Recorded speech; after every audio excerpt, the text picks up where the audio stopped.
Assalamu alaikum. Hi dear students, hope you are well and fine.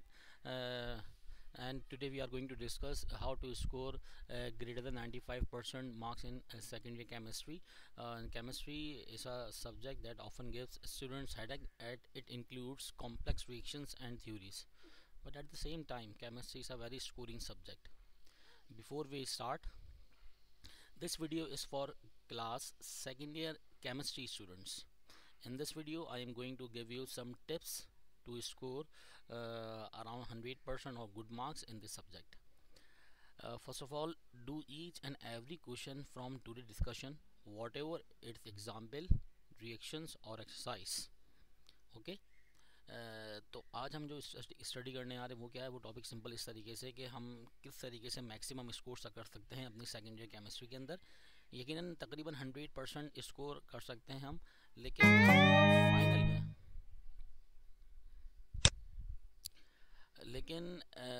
हम जो 100% score भी कर सकते हैं केमिस्ट्री में, लेकिन स्टूडेंट फाइनल में कुछ ना कुछ गलती कर देता है। या तो कोई केमिकल रिएक्शंस की कंडीशंस यकीनन भूल जाता है, या तो मेजर प्रोडक्ट, मेजर रिएक्टेंट, या फिर केमिकल रिएक्शन का नाम लिखना भूल जाता है। तो कोई गलती होती है जिसकी वजह से उसके 1 2 3 मार्क्स डिडक्ट हो जाते हैं, और बाकी हो सकता है कि मल्टीपल चॉइस में गलती कर दे। फ़िलहाल ये कि अगर आप इसकी स्टडी कर लेंगे यकीनन तो 100% आप लोग केमिस्ट्री का पेपर अटैम्प्ट तो कर लेंगे, लेकिन आपकी गलती की वजह से हो सकता है मार्क्स डिड्यूस हो जाए। लेकिन मैं आखिर में तरीका बता दूंगा कि भाई किस तरीके से आप पेपर अटैम्प्ट करेंगे ताकि एग्ज़ामिनर को कोई चांस ही ना मिले कि वो आपका 0.5 मार्क्स भी डिडक्ट करे। ठीक है, तो अभी हम कंप्लीट डिस्क्रिप्शन देंगे पूरी केमिस्ट्री की कि इसमें कौन कौन से चैप्टर हैं, कितने चैप्टर हैं, कहाँ से पोर्शन बन रहा होता है, सवाल कहाँ से बन रहा होता है। देखिए, सवाल सॉल्व करने की ट्रिक्स होती हैं। 100% तो कोई भी केमिस्ट्री पूरी रट नहीं सकता। ठीक है, स्टूडेंट की बात कर रहा हूँ मैं। तो यहाँ पर जो सबसे इम्पॉर्टेंट चीज़ होती है वो ये कि आपको ये पता होना चाहिए कि थ्योरेटिकल टॉपिक कहाँ कहाँ से लाजमी आते हैं और उनमें से सेलेक्टिव आप लोगों के लिए कौन से इंपॉर्टेंट है। इसी तरह मल्टीपल चॉइस का भी बात है। मल्टीपल चॉइस भी जो होते हैं वो चैप्टर के कुछ सेलेक्टेड टॉपिक्स में से आते हैं। अगर आपने वो टॉपिक डिटेक्ट कर लिए और उसकी रिपीटेशन मालूम कर ली तो वो ईज़िली आप लोग 100% मार्क्स गेन कर सकते हैं। तो ये सेकेंडरी केमिस्ट्री की कंप्लीट डिस्क्रिप्शन आगे स्टार्ट करने से पहले मैं सिंपल पहले पेपर पैटर्न बहुत तेज़ी के साथ लेके चलूँगा, क्योंकि इससे पहले मैं जो वीडियो अपलोड कर चुका हूँ पेपर पैटर्न की कंप्लीटली डिस्क्रिप्शन के साथ। तो यहाँ देख लें, पेपर हमारा है 100 मार्क्स का, जिसमें 15 मार्क्स प्रैक्टिकल के हैं, लेकिन मैक्सिमम मार्क्स थ्योरी के कितने 85। हमें टाइम मिलता है 180 मिनट्स और अराउंड 3 आवर्स। 3 आवर्स के अंदर हमें पूरा पेपर थ्योरी का कंप्लीट करना होता है। इसमें अराउंड 3 सेक्शन है, सेक्शन ए, सेक्शन बी और section C. Section A is compulsory section, objective, multiple choice 17 marks. Section B short questions 40 marks. Section C descriptive answers जो होते हैं 28 मार्क्स के। ठीक है, तो कम्प्लीटली इधर डिस्क्राइब करते हैं। हमें सबसे पहले इनिशियल 20 मिनट्स रिक्वायर्ड होते हैं for the attempting of section A, that is multiple choice question, और ये कंपलसरी है। इसमें हमें 17 मल्टीपल चॉइस मिलेंगे और कोई एक मोस्ट अप्रोप्रिएट आंसर होगा और उसके 17 मार्क्स होंगे। ठीक, देन हमें जो टाइम रिमेनिंग है 2 आवर्स 40 मिनट, ये हमें रिक्वायर्ड होता है for the completion of section B and C. Section B के अंदर हमारे पास 40 मार्क्स होते हैं, शॉर्ट क्वेश्चंस हैं ये। इससे हो सकता है 2 पार्ट्स हो 2 मार्क्स के, या एक ही पार्ट हो 4 मार्क्स का। ठीक है, या सिंपल देखते हैं कि भाई यहाँ पर सबसे पहले ना इनऑर्गेनिक ऑर्गेनिक 2 पोर्शन में डिवाइड होता है। तो short question are divided into 2 categories, inorganic and organic. Both contain 20 marks, और टोटल कितने बनेंगे 40 मार्क्स। तो इनऑर्गेनिक और ऑर्गेनिक में से हमें ओवरऑल जो क्वेश्चन अटैम्प्ट करने होते हैं, इनऑर्गेनिक के पोर्शन में हमें टोटल 5 क्वेश्चन अटैम्प्ट करने हैं out of 7 question. Each question contain 4 marks. It means that inorganic portion हमें 5 अटैम्प्ट करने थे, क्वेश्चन 4 मार्क्स 20 मार्क्स, तो ये हो गए। सेम एज दैट इज ये रूल एप्लीकेबल होता है ऑर्गेनिक के लिए। ऑर्गेनिक में भी हमें आउट ऑफ 7 क्वेश्चन 5 अटैम्प्ट करने होते हैं, each carry 4 marks. It means that short questions section B contain 40 marks, 20 from inorganic, 20 from organic. Now we are going to move forward towards section C. Section C is descriptive long question, 28 marks. यहाँ पर भी 2 portion है, एक inorganic एक organic. Inorganic 14 marks, organic 14 marks. हमें यहाँ पर attempt करने हैं एक question out of 2 question in from inorganic जो कंटेन करता है 14 marks. Same as it is this rule applicable for organic chemistry. Organic में भी हमारे पास टोटल 2 क्वेश्चन होंगे, हमें एक अटैम्प्ट करना होगा और 14 मार्क्स का एक क्वेश्चन है। तो 14 मार्क्स ऑर्गेनिक, 14 मार्क्स इनऑर्गेनिक, तो टोटल बन गया 28 मार्क्स। डिस्क्रिप्टिव के अंदर 3 पोर्शन होंगे हमारे पास, 3 पार्ट्स होंगे ए बी सी, दोनों को मिला के हमारे पास सवाल कितने का बन जाएगा 14 मार्क्स का। तो ये 14 14 28 marks section C, 40 marks section B and 17 marks section A, तीनों कंबाइन होने के बाद जो टोटल मार्क्स बनते हैं वो बनते हैं हमारे पास 85। तो जस्ट पेपर पैटर्न पता होना चाहिए कि हमारी जो सेकेंड ईयर की केमिस्ट्री है वो कंसिस्ट है 2 ऑर्गेनिक की केमिस्ट्री के ऊपर, 2 ब्रांचेस के ऊपर, दैट इज़ इनऑर्गेनिक और ऑर्गेनिक। अब इसके आगे मूव करते हैं हम अपना डिटेल में, यानी कि हर चैप्टर को डिटेल में स्टडी कर लेंगे कि हर चैप्टर में से इंपॉर्टेंट क्वेश्चंस कौन से होते हैं जो लाजमी आते हैं, और उसमें से सवाल हमारे लिए नेक्स्ट ईयर के लिए कौन से इंपॉर्टेंट है। तो सबसे पहले initial starting from periodic table chapter number 1। Chapter number 1 के अंदर जो क्वेश्चन नंबर 1 है वो क्या है भाई, explain mainly for modern periodic table in detail, also write general valence shell electronic configuration of each block. तो सिंपल यहाँ पर 2 सवालों को मर्जर है, या तो मैनलीफ या तो मॉडर्न, इन दोनों में से लाजमी क्वेश्चन पूछा जाएगा, ठीक है। और हमें general valence shell electronic configuration लिखनी है हर ब्लॉक की, जिस तरह एस ब्लॉक के लिए होती है NS1 NS2, पी ब्लॉक के लिए NS2 NP1 से लेके NS2 NP5 तक, और इसमें जो 8 होता है वो अलग से ले लेगा NS2 NP6, और डी ब्लॉक के लिए NS2 N-1 D1 to 10, और F के लिए NS2 N-1 D1 to 10 और N-2 F1 to 14। तो यहाँ पर क्वेश्चन नंबर 1 मैनलीफ मॉडर्न, क्वेश्चन नंबर 2 ये लाजमी सवाल आना है, इसमें कोई भी और गिवन नहीं है कि भाई फर्स्ट पार्ट कर लें सेकंड पार्ट कर लें। तो सिंपल होता है identification of group period block and family. यहाँ पर हमारे पास जस्ट एटॉमिक नंबर गिवन होगा, इलेक्ट्रॉनिक कॉन्फ़िगरेशन लिखेंगे, और आपने क्लासेस में यकीनन पढ़ लिया होगा कि क्या रूल्स होते हैं ग्रुप पीरियड ब्लॉक और फैमिली फाइंड करने की। या इसमें सेकेंड कंडीशन ये भी आती है कि हमें एलिमेंट गिवन होगा, third halogen, fourth noble gas. तो यहाँ पर हमें जनरल वैलेंस शेल कॉन्फ़िगरेशन से इलेक्ट्रॉनिक कॉन्फ़िगरेशन ही लिखनी है, और हमें ग्रुप पीरियड ब्लॉक फैमिली के साथ साथ एटॉमिक नंबर भी कैलकुलेट करने को कह सकते हैं। क्वेश्चन नंबर 3 जो है वो डिस्क्राइब करना है हमें long form of periodic table, जिसमें बोर स्कीम ऑफ क्लासिफिकेशन को हमें डिफाइन करना है, ठीक है। तो इसका स्टेटमेंट कुछ इस तरीके से था कि properties of elements are the periodic function of their valence shell electronic configuration और सिंपल इलेक्ट्रॉनिक कॉन्फ़िगरेशन, और ये कम्प्लीटली डिफाइन करता है पीरियोडिसिटी और इस कॉसेस को। तो इसका मतलब क्वेश्चन नंबर चैप्टर नंबर 1 से 3 क्वेश्चन 1 2 3, तो 1 में 2 हमारे पास पार्ट हैं, इनमें से कोई लाजमी एक आएगा, 2 तो आना लाजमी है, और 3 में से लॉन्ग फॉर्म आएगी जो बोर स्कीम ऑफ क्लासिफिकेशन पर मुश्तमिल है। क्वेश्चन नंबर अब चैप्टर नंबर 2 में हाइड्रोजन जो है इसमें से भी तकरीबन 3 पार्ट ऐसे हैं जो कि लॉन्ग में आते हैं, और 1 से 2 पार्ट किसमें शॉर्ट में। तो हाइड्रोजन में सबसे पहले जो है वो शॉर्ट की बात करते हैं हम। तो क्वेश्चन नंबर 1 है what is atomic hydrogen, state its uses in welding torch, give equation for the reaction of atomic hydrogen with phosphorus, molecular oxygen, AgCl और कॉपर ऑक्साइड। तो यहाँ पर सिंपल ये सवाल शॉर्ट में आ सकता है कि एटॉमिक हाइड्रोजन को डिफाइन करना है हमें यकीनन कि which is produce by decomposition of molecular hydrogen और उसके केमिकल रिएक्शंस हैं।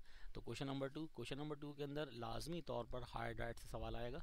हाइड्राइड टोटल 6 टाइप हैं, और इसमें इंपॉर्टेंट क्या होता है आयनिक, कोवलेंट और कॉम्प्लेक्स। इस साल के लिए कॉम्प्लेक्स और कोवलेंट इंपॉर्टेंट है, ठीक है। कम्प्लीटली हमें इसका रिएक्शंस, इसकी प्रॉपर्टीज़ हमें लिखनी है डिटेल में, ये लॉन्ग में आएगा ये।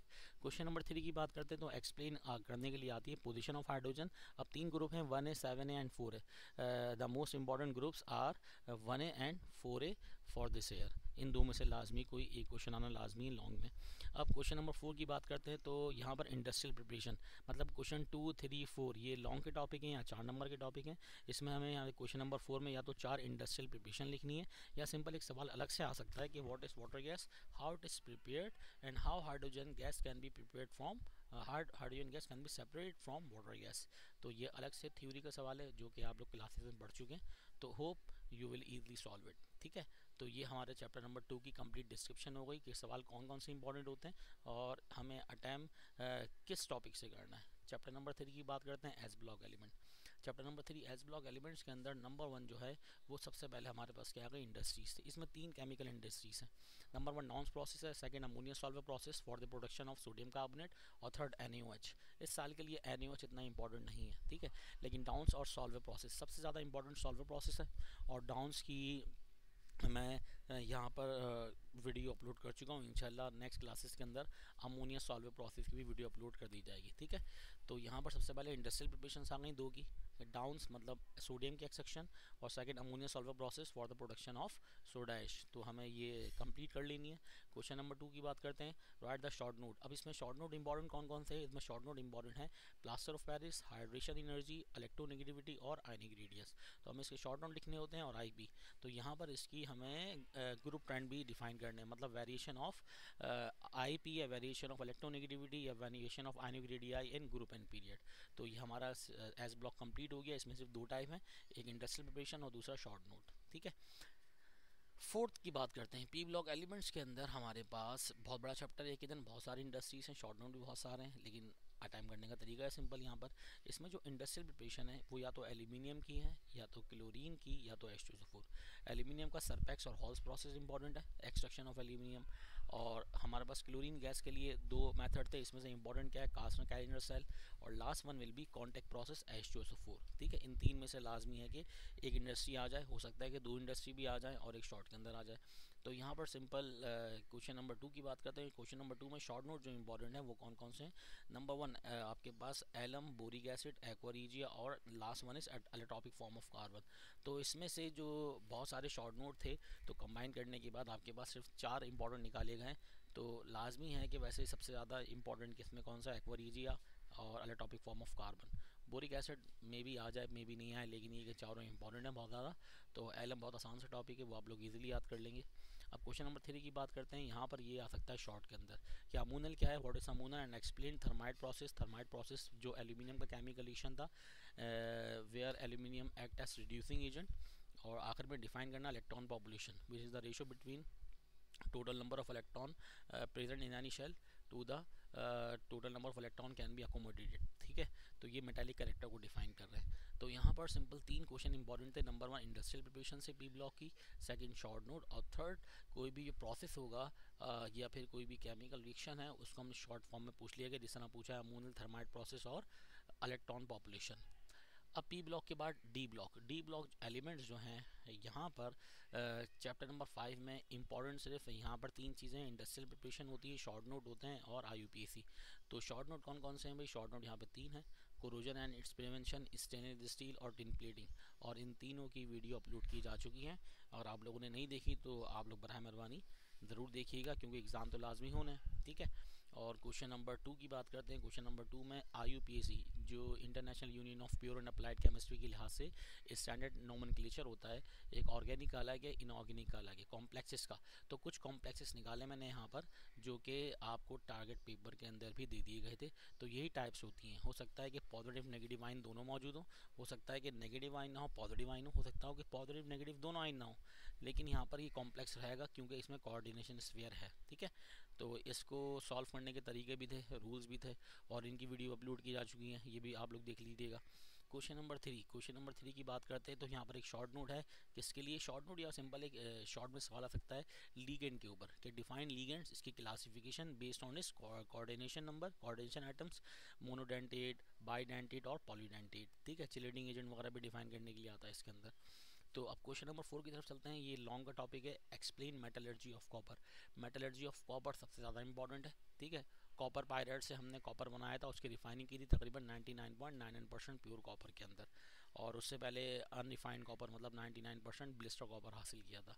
तो हमारे पास ये 4 सवाल हैं, और 5th क्वेश्चन हो गया सबसे important, describe characteristics of D block. Characteristics कौन कौन सी हैं? यहाँ पे कलर फॉर्मेशन हो गई, ठीक है, वेरिएबल ऑक्सीडेशन स्टेट है, colour formation, variable oxidation state और मैग्नेटिक प्रॉपर्टी। तो फिलहाल कलर फॉर्मेशन और वेरिएबल ऑक्सीडेशन स्टेट इंपॉर्टेंट है।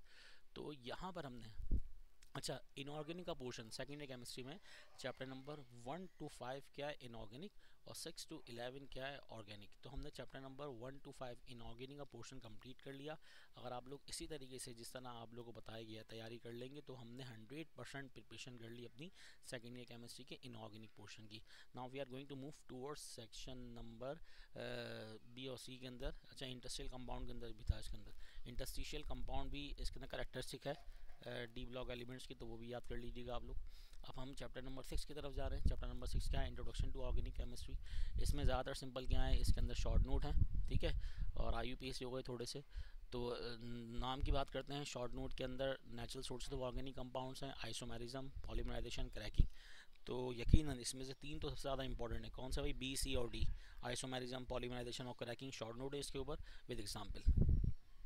क्वेश्चन नंबर 2 के अंदर सर जस्ट डेफिनेशन है। ऑक्टेन नंबर क्या होता है? 1 degree, 2 degree, 3 degree carbon atom बताएं। और एन आइसोनियम मतलब टाइप ऑफ कार्बन चेन और टाइप ऑफ कार्बन एटम को डिफाइन करने के लिए आ सकता है विद एग्जांपल। ठीक है, तो यहाँ पर हमने ये चैप्टर नंबर 6 के अंदर 2 क्वेश्चन कंप्लीट कर लिए। थर्ड क्या है, इंपॉर्टेंट है ये शॉर्ट के लिए कि एक्सप्लेन फेलियर ऑफ वीएफटी। वीएफटी क्या है? वाइटल फोर्स थ्योरी और या फिर वोलर्स वर्क, जिसने एक्सीडेंटली एक इनऑर्गेनिक कंपाउंड को ऑर्गेनिक कंपाउंड में चेंज कर लिया था। तो चैप्टर 6 से बस ये 3 सवाल इंपॉर्टेंट है, इन 3 के अलावा और कुछ भी खास इंपॉर्टेंट नहीं है। चैप्टर नंबर 7 की बात करें, केमिस्ट्री ऑफ हाइड्रोकार्बन चैप्टर का नाम है और इसको हमने 2 पोर्शन में तकसीम किया है। एक हमने चैप्टर 7 का पार्ट ए नाम दे दिया, सो इसमें अल्कीन अल्कीन अल्काइन शामिल है, और पार्ट बी जो aromatics compound that is benzoate compound benzene शामिल है। सो 7 के पार्ट ए के अंदर यकीनन सबसे पहले 3 प्रिपरेशन हमें करनी है इथेन इथीन इथाइन की, और ऑर्बिटल स्ट्रक्चर ड्रॉ करने हैं इथेन और इथाइन के। जिस तरह फर्स्ट टाइम हमने ऑर्बिटल स्ट्रक्चर ड्रॉ किए थे, बिल्कुल सेम मेथड वही स्ट्रक्चर ड्रॉ करने हैं, जस्ट हाइब्रिडाइजेशन लिखनी है, स्ट्रक्चर लिखना है और बॉन्डिंग लिखना है इसके अंदर। ठीक है, अब क्वेश्चन नंबर 2 क्या है, हमें इथाइन की केमिकल प्रॉपर्टीज में कुछ आ सकता है, इथीन की केमिकल प्रॉपर्टीज में कुछ आ सकता है, और इथेन की केमिकल प्रॉपर्टीज में कुछ आ जाएगा। तो यहाँ पर इथाइन में से आ गया एसिड एल्डिहाइड की फॉर्मेशन करनी है हमें इथाइन से। बेंजीन एसिटालाइड एसिडिक प्रॉपर्टी है इथाइन की। ठीक है, तो इथाइन की केमिकल प्रॉपर्टीज में 3 इंपॉर्टेंट है, एसिड हैलाइड की फॉर्मेशन, बेंजीन की फॉर्मेशन और एसिटालाइड्स जो कि एसिडिक प्रॉपर्टी को जाहिर कर रही है। क्वेश्चन नंबर 3 जो है हमारा, prepare the following from ethene, mustard gas, polythene, ethylene, chlorohydrin और last one will be alcohol. ये भी simple chemical properties of ethene है। एंड अच्छा, क्वेश्चन सिंपल है कि which alkane is obtain by the reaction of metallic sodium with the following compounds. कौन सा alkane हासिल होगा अगर हम रिएक्शन करवाएं? Also write chemical equation with KOH alcoholic. इसका मतलब 2 चीज़ें हैं इसके अंदर। एक तो हमें ये मालूम करना है कि कौन सा अल्केन हासिल होगा अगर सोडियम से रिएक्शन करवाएं इन कंपाउंड का, 2 ब्रोमो प्रोपेन का और 2 ब्रोमो 2 मिथाइल प्रोपेन का, और लिखें यहाँ पर chemical equation with KOH alcoholic K साथ। तो यहाँ पर 4 क्वेश्चन कंप्लीट कर लिए। फिफ्थ जो हमारे पास शॉर्ट में है कि मार्कोनी-कोफ रूल क्या है, या फिर आप एक्सप्लेन कर दें mechanism of chlorination of methane. Mechanism of chlorination of methane के अंदर इनिशिएशन, प्रोपगेशन, टर्मिनेशन सबसे ज़्यादा इंपॉर्टेंट है। तो चैप्टर नंबर 7 बहुत बड़ा चैप्टर था, लेकिन यहाँ पे इंपॉर्टेंट चीज़ें क्या हैं? एक तो इथेन इथेन इथाइन की प्रॉपर्टीज़ हैं, सॉरी प्रिपरेशंस हैं, इनके ऑर्बिटल स्ट्रक्चर होगा इथेन इथाइन के, और तीनों की जो केमिकल प्रॉपर्टीज़ हैं उसमें से कुछ कुछ गिने चुने रिएक्शन है जो कि इंपॉर्टेंट थे, लिख दिए। और last one will be Markovnikov rule या फिर mechanism of chlorination of methane. Now we are going to move towards chapter number 7B जो भी केमिस्ट्री ऑफ हाइड्रोकार्बन से बिलोंग कर रहा है, बेंजीन। इसमें हमें बताना है कि बेंजीन बिहेव करता है सैचुरेटेड या फिर अनसैचुरेटेड, या फिर सिंपल स्टेबिलिटी या एरोमेटिक कैरेक्टर ऑफ बेंजीन आ सकता है। तो ये शॉर्ट में आएगा। अगर एडिशन रिएक्शन हो रहा है इसका मतलब ये क्या है भाई, अनसैचुरेटेड हाइड्रोकार्बन है। अगर सब्स्टिट्यूशन रिएक्शन हो रहा है तो सैचुरेटेड है। तो एक्सप्लेन करना है एरोमेटिक कैरेक्टर, एरोमेटिसिटी किसे कहते हैं, ये आप लोगों ने यकीनी तौर पर थ्योरी में पढ़ लिया होगा। स्टेबिलिटी ऑफ बेंजीन के अंदर जो रेजोनेंस एनर्जी की रिलीज होता है यहाँ पर बेंजीन के रिंग से due to delocalization of pi electron, ये स्टेबिलिटी ऑफ बेंजीन रिंग को जाहिर करता है। ये ऐसा रीज़न पूछा जा सकता है। Next question number 2, how does benzene give electrophilic substitution reaction, explain mechanism of nitration and sulphonation और एसिलाइजेशन बेंजीन। अच्छा, इंपॉर्टेंट है, लाजमी आना है। ठीक है, इलेक्ट्रोफिलिक सब्स्टिट्यूशन रिएक्शन बेंजीन का, जिसमें हमें मैकेनिज्म बताना है या तो नाइट्रेशन का या तो सल्फोनेशन का या acylation in benzene. Important. Question number 3, starting from benzene prepare the following. Start करना है हमें बेंजीन से, हमें प्रिपेयर करना है आइसोप्रोपाइल बेंजीन जिसको हम कहते हैं cumene, picric acid, maleic anhydride, M nitrobenzoic acid, glyoxyl, hexa chlorocyclohexane. तो ये जस्ट ओरिएंटेशन ऑफ बेंजीन है। और last one will be preparation, benzene prepared commercially from petroleum, और explain molecular MOT of benzene. तो यहाँ पर सबसे इंपॉर्टेंट जो चीज़ थी वो क्या थी, वो ये था कि हमारे पास कि बेंजीन में जो शॉर्ट क्वेश्चंस हैं वो कौन से इंपॉर्टेंट हैं, वो जस्ट बेंजीन की सैचुरेशन अनसैचुरेशन, एरोमेटिसिटी, स्टेबिलिटी, और जो इलेक्ट्रोफिलिक रिएक्शन है वो तो लॉन्ग में इंपॉर्टेंट है, और ओरिएंटेशन बेंजीन क्वेश्चन नंबर 3, और लास्ट वन विल बी या तो molecular orbital treatment of benzene आएगा या सिंपल इसकी इंडस्ट्रियल प्रिपरेशन। अब मूव करते हैं चैप्टर नंबर 8 की तरफ। चैप्टर नंबर 8 बनस्बत चैप्टर नंबर 7 से काफ़ी छोटा चैप्टर है, that is alkyl halide. Chapter number 8 के अंदर हमारे पास सबसे पहले ऑर्गेनोमेटेलिक कंपाउंड्स जिसको हम इथेरियल सॉल्यूशन भी कहते हैं, जो ग्रिग्नार्ड रिएजेंट है, हमें इससे प्रिपेयर करने के लिए आ सकता है इथेन, सेकेंडरी प्रोपाइल अल्कोहल और vinegar that is acetic acid. Now question number 2 is what is nucleophilic substitution reaction. Explain करने के लिए आएगा SN1 या SN2 का mechanism. Question number 3, what are the alkyl halides, how are they classified with respect to carbon 1 degree 2 degree 3 degree, and prepare mercaptans, nitriles, dimethyl ether and ethoxyethane from alkyl halide. And last one will be why do 1 degree alkyl halide gives SN2 mechanism while 3 degree alkyl halide gives SN1 reaction, SN1 mechanism। यकीनन अगर हम बात करें यहाँ पर simple chemical reaction की nucleophilic की, अगर स्ट्रॉन्ग न्यूक्लियोफाइल का अटैक पॉसिबल होता है तो वहाँ पर SN2 मैकेनिज्म होता है, और डायरेक्ट अटैक पॉसिबल होगा तो नॉन पोलर सॉल्वेंट इस्तेमाल करेंगे, और यहाँ पर हमारे पास ये होगा प्राइमरी अल्काइल हैलाइड। और सेकेंडरी क्या होगा, अगर डायरेक्ट अटैक पॉसिबल नहीं है तो ये 2 स्टेप केमिकल रिएक्शन है, पहले 3 डिग्री कार्बोनियम आयन की फॉर्मेशन होगी और in the presence of polar solvent फिर आगे रिएक्शन प्रोसीड करेगा। सिंपल वर्ड में 3 डिग्री कार्बोनियम आयन क्या होता है, स्टेबल होता है, इसी वजह से वो फॉलो करता है SN1 मैकेनिज्म, जबकि 1 डिग्री कार्बोनियम आयन क्या होता है, अनस्टेबल, तो वो फॉलो करता है SN1 मैकेनिज्म। ठीक है, इसका मतलब अल्काइल हैलाइड्स के अंदर हमारे पास टोटल 4 क्वेश्चन हो गए, क्वेश्चन नंबर 1, 2, 3 एंड 4। तो ये कम्प्लीटली इंपॉर्टेंट है, आप लोग इसी तरीके से तैयारी कर लीजिएगा कि कौन कौन से केमिकल रिएक्शन है। अब इसके बाद जो है हम मूव करने जा रहे हैं चैप्टर नंबर 8 की तरफ, 9 की तरफ। After the completion of chapter number 8, that is alkyl halide, we are going to move towards the longest chapter of organic chemistry, that is chapter 9, carbon compounds with oxygen containing functional group।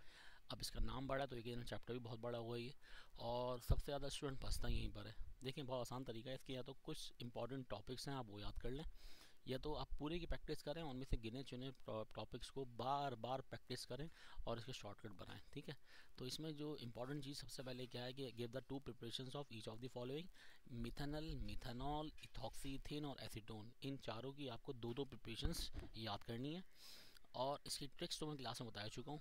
अब second क्या है, what are the phenols, और classify करना है with respect to monohydric, dihydric और trihydric, मतलब polyhydric alcohol. ठीक है, सेकंड के बाद थर्ड क्वेश्चन है, write the balance chemical equation of the following, phenyl hydrazone from formaldehyde, second acid anhydride from ethanoic acid, और question number 4, starting from methanol prepare the following, हमने ओल से start करना है, और फॉर्मेशन किस किस चीज़ की करनी है, ऑक्साइम, एसिटाल, मेटाफॉर्मल्डिहाइड। ठीक है, और लास्ट सबसे इंपॉर्टेंट है, कुछ आए ना ये तो लाजमी आएगा, मतलब सारे सवाल भी आएंगे, चॉइस के अंदर हमारे पास होता है कि चॉइस में हम कुछ छोड़ सकें, लेकिन चैप्टर नंबर 9 तकरीबन 90% अटैम्प्ट करने हैं आपको, चैप्टर नंबर 9 इंपॉर्टेंट है, अगर 90% केमिस्ट्री का पेपर आपको अटैम्प्ट करना है। ठीक है, तो फर्मेंटेशन लाजमी आएगा, manufacturing from ethanol from starch से C6H10O5 से। तो इसमें चैप्टर में हमारे पास जो सबसे ज़्यादा इंपॉर्टेंट टॉपिक थे ये मैंने बता दिए, तो अगर ये तैयारी कर लेंगे इंशाल्लाह आप 90 तक पहुंच जाएंगे। अब हम चैप्टर नंबर 10 की बात करते हैं। चैप्टर नंबर 10 क्या, बायोकेमिस्ट्री। इसमें इंपॉर्टेंट डेफिनेशंस होती हैं, शॉर्ट नोट होता है। डेफिनेशन कौन कौन सी हैं, glycosidic linkage, peptide bond, reducing sugar, aldol condensation, ether linkage और रिटराइन, और कॉन्जुगेट प्रोटीन भी है। ठीक है, नेक्स्ट जो है हमारे पास शॉर्ट नोट है। शॉर्ट नोट कौन कौन से इंपॉर्टेंट है, अमाइनो एसिड पर है, प्रोटीन पर है और वाइटामिन के ऊपर है। और लास्ट सवाल है जो कि ज़्यादातर स्टूडेंट याद नहीं करते कि रैंथोडिफिकेशन होती क्या है और इसके कॉजेस क्या क्या है। असल में फाउली स्मेल प्रोड्यूस हो जाती है एटमॉस्फेरिक ऑक्सीजन की वजह से फूड के अंदर, वो रैंथोडिफिकेशन कहलाती है। या फिर हमें सपोनिफिकेशन, जो कि सिंपल हमारा प्रैक्टिकल भी है कि हमें ऑयल या फैट से केमिकल इक्वेशन में हमें by the help of caustic soda NaOH in the presence of NaCl हमें सोप फॉर्मेशन करनी है, लेदर फॉर्मेशन करनी है, और हमें उसके प्रोडक्ट के नाम लिखने हैं। तो चैप्टर नंबर 8 कोई बड़ा चैप्टर नहीं है, जस्ट शॉर्ट नोट है और डेफिनेशंस हैं, ये आप लोगों को याद होनी चाहिए। चैप्टर नंबर 11 की बात करते हैं, केमिकल इंडस्ट्री इन पाकिस्तान। इसमें जस्ट शॉर्ट नोट इंपॉर्टेंट है, ग्लास, पेंट्स, वार्निश और फर्टिलाइजर्स। तो ये तो हमने चैप्टर वाइज तमाम चीज़ें कंप्लीट कर ली। अगर आप लोग यही चैप्टर कंप्लीट कर लेते हैं तो आप लोग 100% पेपर अटैम्प्ट करने के काबिल हो जाते हैं।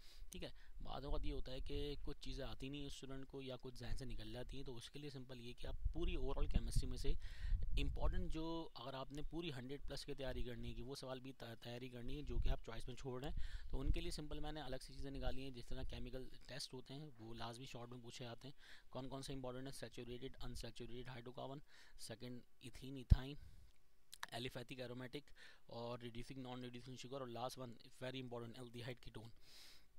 ये क्लास में हो चुके हैं। फिलहाल ये क्या है, केमिकल प्रॉपर्टीज होती है जिसको हम डिस्टिंग्विश कर रहे होते हैं। नहीं तो फिर अगर आप लोगों को कोई मसला है तो सिंपल केमिकल टेस्ट की भी मैं एक वीडियो अपलोड कर दूंगा। ठीक है, अब केमिकल टेस्ट के बाद अगर हम बात करते हैं किसकी, केमिकल टेस्ट के बाद हम बात करते हैं रीजंस की, तो टोटल तकरीबन यहाँ पर 10-11 रीज़न इंपॉर्टेंट है। तो EDT ऐसा चिलेटिंग एजेंट है। चैप्टर नंबर 5 से IP डिक्रीज होती डाउन द ग्रुप। असल में देखिए रीजंस होते क्या हैं, जो हम थ्योरी में पढ़ रहे हैं वो थ्योरी में से कुछ ऐसे टॉपिक निकाल के लेके आ जाते हैं कि जो हमने थ्योरी में पढ़ा है, लेकिन अगर हमारा कॉन्सेप्ट क्लियर होगा तो हम इजीली 2 से 3 लाइन में आंसर दे देंगे। तो जिस तरह radius of sodium is smaller than sodium ion is smaller than sodium metal, viscosity of boiling point of H2SO4 high क्यों होता है भाई, क्योंकि यकीनन डाई प्रोटोनिक ब्रिज होता है इसमें हाइड्रोजन बॉन्डिंग की वजह से। ठीक है, तो zinc hydroxide soluble complex formation कर रहा होता है। वजह क्या होती है, यहाँ पर सॉल्युबल कॉम्प्लेक्स कंपाउंड बनता है sodium tetrahydroxo zincate 2। 7 H positive H negative, यहाँ पर डुप्लेट की कंप्लीशन और इनकम्प्लीशन की वजह से ये डिफरेंटली बिहेव करते हैं। और यहाँ पर 8 है B2O3 फॉर्म करता है एसिडिक, वाइल Al2O3 फॉर्म करता है बेसिक। इनका रिएक्शन करवाते हैं वाटर के साथ, खुद ब खुद नतीजा सामने आ जाएगा। एक बनेगा बोरिक एसिड BOH थ्राइस और दूसरा बनेगा aluminium hydroxide which is basic in nature. 9 में प्लास्टिक सल्फर की इलास्टिक रबर लाइक मटेरियल होता है। क्यों होता है भाई, क्योंकि ये डिस्ट्रक्चर होता है, इसका कोई खास स्ट्रक्चर नहीं होता। ये चीज़ दोबारा रिपीट हो गई। 10 11 जो है अल्कली मेटल्स हम वोल्टिक सेल में इस्तेमाल क्यों नहीं करते, इनका रिडक्शन पोटेंशियल हाई होता है और आग लगने का खतरा हो सकता है। ये हाईली एक्सोथर्मिक रिएक्शन प्रोड्यूस करते हैं। ट्रांजिशन मेटल फॉर्म करते हैं कंपाउंड कॉम्प्लेक्स। क्यों फॉर्म करते हैं, क्योंकि यहाँ पर कोऑर्डिनेशन कोवेलेंट बॉन्ड बनता है बिटवीन लिगेंड और central atom that is transition metal, और इसके अंदर electrostatic force of attraction generate हो जाती है। ठीक है, रीजन कंप्लीट हो गए हमारे। अब कुछ इक्वेशंस हैं, हमें जो कुछ इंपॉर्टेंट इक्वेशन है जो कि हमें लाजमी याद होनी ही चाहिए। Give equation for the preparation of following compounds, हमें कुछ कंपाउंड्स की है जिस तरह ethyne from ethane, ethanoic acid from ethanol, methyl alcohol from water gas, और क्या कहते हैं इसको acetamide from acetyl chloride, acetone from acetic acid, formaldehyde from calcium formate. इसके बाद हमें कुछ इक्वेशंस देनी है किसके ऊपर भाई, कैनेज़रो रिएक्शन के ऊपर, पॉलीमराइजेशन ऑफ एसिडाल्डिहाइड के ऊपर, reduction of acetone, aldol condensation, oxidation of benzene के ऊपर, hydrolysis of ethyl acid in basic medium, acetone is treated with iodine in presence of sodium carbonate. तो यहाँ पर ये बनेगा हमारे पास CHI3 जिसको हम कहेंगे ब्रोमोफॉर्म आयोडोफॉर्म। ठीक है, तो प्रैक्टिकली भी इंपॉर्टेंट है ये। अब नेक्स्ट हमारे पास कुछ स्ट्रक्चर ड्रॉ करने के लिए भी आ जाते हैं, जरा देखते हैं हम लोग। नेक्स्ट है इंपॉर्टेंट केमिकल फार्मूलाज होते हैं कुछ के, lead oxide, Epsom salt, oleum, water gas. ये तमाम चीज़ें मैं टारगेट पेपर में दे चुका हूँ। Na2S2O3.5H2 किसका हाइपो का फॉर्मूला है। तो ये तमाम चीज़ें जो हैं ये ऐसे क्वेश्चंस हैं जो कि 2-2 नंबर में आते हैं और इस सवाल को ख़राब कर देते हैं। और 4 नंबर में भी आ सकता है। ये सिंपल आपके पास केमिकल नेम होगा, इसके केमिकल फार्मूला लिखना होगा। जिस तरह ओलियम है H2S2O7, ये जस्ट याद होना चाहिए। ठीक है, इसके बाद इंपॉर्टेंट स्ट्रक्चर फार्मूलाज पूछे आते हैं किन किन के, beta methyl butyric acid, hydroquinone का, बीटा नेप्थॉल, पीज़ाइलिन, ट्राइफिनाइल अमाइन और मिथाइल फिनाइल कीटोन, इसके अलावा कैटिकोल और डाइविनाइल एसीटेट और एसिड एनहाइड्राइड। तो ये हमारा कंप्लीट हो गया इंपॉर्टेंट स्ट्रक्चर फार्मूलाज। तो यहाँ पर जो मैंने कम्प्लीटली डिस्क्राइब कर दिया है आपको चैप्टर 1 to 11, उसके बाद कुछ ऐसी इक्वेशंस, स्ट्रक्चर फार्मूला और रीजन बताए जो कि सवाल को ख़राब कर रहे होते हैं। लेकिन ये कि अगर आप लोग इसकी तैयारी कर लेंगे तो इंशाल्लाह आपके 100% उम्मीद है कि मार्क्स आ जाएंगे, कुछ गलती ना करें आप लोग। सबसे ज़्यादा मसला सिंपल यह होता है कि जो मल्टीपल चॉइस भी होते हैं वहाँ पर आपको देखना पड़ता है। तो इंशाल्लाह नेक्स्ट जो हम वीडियोस में बात करेंगे वो बात करेंगे मल्टीपल चॉइस को अटेम्प्ट करने का तरीका क्या है, वो कौन कौन से टॉपिक हैं जहाँ से हर चैप्टर से मल्टीपल चॉइस बनता है। देखिएगा आप लोग बार बार रिपीटेशन से बन रहा होगा। और इसमें भी यही है कि थ्योरी के अंदर चैप्टर में टेक्निकली स्मार्ट वर्किंग करें। यकीनन याद करने में तो हार्ड वर्किंग होगी। स्मार्ट वर्किंग क्या होती है कि हर चैप्टर में से कुछ ऐसे सवाल हैं जो कि रिपीटेटिव आ रहे होते हैं और उसका हमें पैटर्न निकालना होता है। तो पैटर्न मैंने बता दिया आप लोगों को। तो इसके लिए अगर कोई सवाल है तो यकीनन आप लोग मुझसे कर सकते हैं। वीडियो में कमेंट कर दीजिएगा कोई मसला है तो, कुछ पूछना है या फिर कुछ और वीडियोज़ के बारे में मालूमात लेनी हो या फिर कोई टॉपिक पूछना हो, तो इंशाल्लाह फिर हम अपनी नेक्स्ट वीडियो से मिलते हैं with multiple choice important how to attempt, क्या ट्रिक्स एंड क्या टिप्स होती हैं उसको लिखने की, अटैम्प्ट करने की, कि आप लोग 17 आउट ऑफ 17 मार्क्स गेन कर सकें मल्टीपल चॉइस में। टिल देन अपना ख्याल रखिएगा। अल्लाह हाफ़िज़। अगर आपको हमारी ये वीडियो पसंद आई तो हमारे पेज को लाइक, कमेंट, शेयर और सब्सक्राइब करना मत भूलिएगा।